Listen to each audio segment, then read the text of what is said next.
Si la DPJ me contacte en me disant qu'elle vient d'ouvrir un dossier, comment je dois réagir, comment je dois me comporter? Première règle, c'est difficile, mais ne pas paniquer. Et ce n'est pas parce que le DPJ est entré dans le dossier que nécessairement ça va mal finir. Deuxième règle, appelez s'il vous plaît votre association, ou en fait écrire à votre association.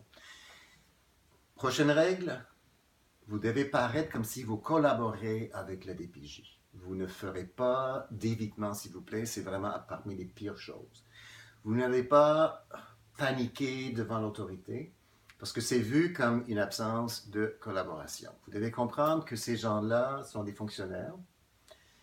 Pour beaucoup d'intervenantes, c'est surtout bien sûr des femmes de la DPJ, l'éducation à domicile est quelque chose qui paraît un peu étrange. Parfois, elle ne connaît pas la réalité.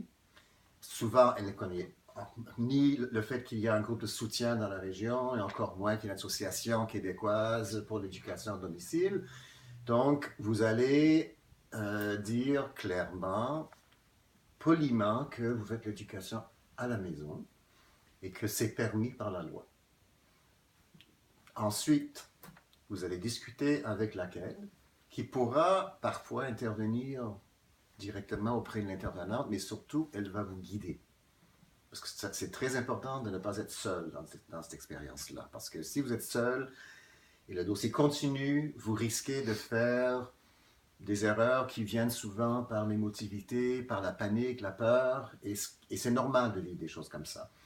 Et donc, on peut aussi vous aider à diminuer un peu le niveau d'angoisse que vous vivez.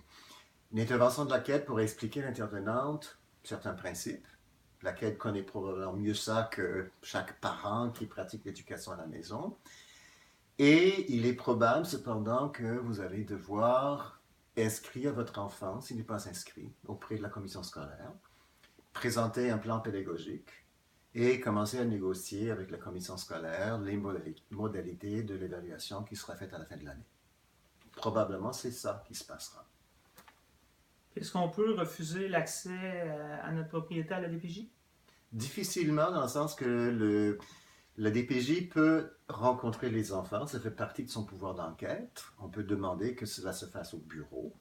Euh, Cependant, si vous avez une maison qui est présentable et vous avez un endroit où clairement on peut voir qu'il y a des livres scolaires ou plein de matériel, des livres pour enfants, je ne sais pas trop quoi, tablettes dessin et ainsi de suite, pourquoi cacher ça? Parce que vous avez une richesse dans votre maison finalement qui démontre que vous avez vraiment un effort, vous faites un effort sérieux pour que les enfants reçoivent une bonne éducation. Donc, on collabore bien avec la DPJ. Oui, il faut paraître effectivement, comme si on collabore. Cependant, il y a quand même des pratiques différentes d'une intervenante à l'autre. Il y a eu des cas où il y avait un esprit de collaboration de la part de la DPJ. Il y a eu d'autres cas où c'était beaucoup plus rigide. On a par exemple eu un cas où l'intervenante parlait du unschooling comme si c'était quelque chose d'absolument effroyable, même si la mère n'avait pas utilisé ce terme-là. On a un autre cas où l'intervenante est arrivée même dans la maison sans avoir téléphoné avant pour prendre rendez-vous. Et la même intervenante, dans un deuxième dossier que j'ai eu à traiter, a menacé les parents finalement de faire un signalement pour d'autres choses. Même si le juge ou la juge ne retenait pas le signalement, je vais le faire quand même parce que vous avez cet enfant et nécessairement vous êtes incapable effectivement de nourrir correctement, de vêtir cet enfant. Alors c'est très clair qu'il y a des pratiques qui exigent l'intervention d'un avocat quand c'est rendu effectivement qu'on constate ce type de comportement.